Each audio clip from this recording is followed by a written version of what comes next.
the hot stove is finally starting to percolate. And I say percolate as opposed to a full boil because this is baseball. It's not the NFL, the NHL, the NBA. We'll get to that later in the show. But what I want to talk about to start off today are teams under pressure. And one of the teams I had listed among five that we're going to discuss in this show was the St. Louis Cardinals. Well, as we sit here taping on Monday morning, the Cardinals are under less pressure than they were 24 hours ago because they are finalizing a deal with Sonny Gray. It might be final by the time you see this. 3 years, $75 million. Sonny Gray added to the Cardinals rotation on top of Kyle Gibson and Lance Lynn, the two pitchers they had signed in free agency earlier. The Cardinals went into the offseason knowing they needed at least two starting pitchers, probably three.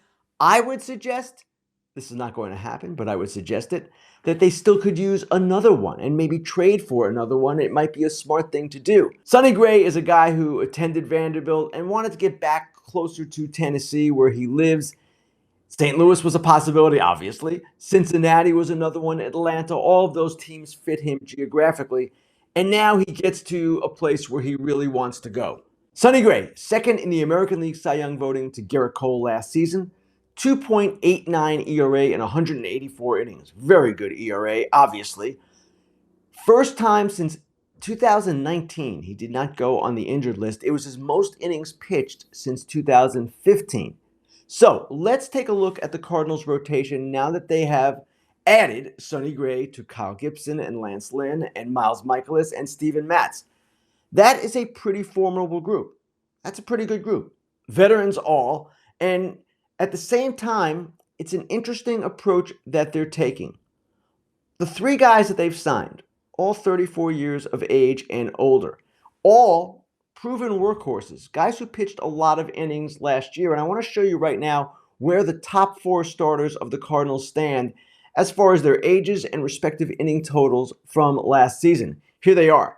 Miles Mikolas, 35 years old, 201 and a third innings last season. Sonny Gray, 34 years old, 184 innings last season. Lance Lynn, 36, 183 and two-thirds. Kyle Gibson, also 36, 192 innings. So on one hand, they're getting guys who have shown they can pitch regularly and pitch on occasion deep into games. That's a good thing. On the other hand, when you sign pitchers of those ages, you are inherently taking a risk because they are older, and at some point, they become a greater injury risk, they become a greater performance risk. All of that is the case. But we will see how it all shakes out for the Cardinals. Again, I still would like to see them add a starter in a trade. I don't think it's going to happen. Now, of the available starting pitchers in free agency, we now have seen two big names come off the board. The first, of course, was Aaron Nola, 7 years, $172 million with the Phillies. Now Gray gets a higher average annual value, just slightly, over Aaron Nola, over, of course, a much shorter term. 3 years, $75 million.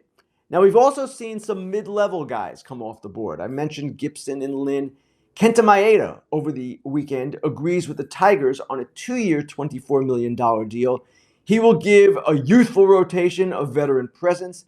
He's their second significant addition of the offseason following Mark Canha. I kind of like what the Tigers are doing here. They have a lot of promise in that organization, a lot of promise in the major league roster right now. But they need some stabilizers. They need some veteran guys who will lead them a little bit. And Maeda is someone who can do that. He's healthy again. He should be okay.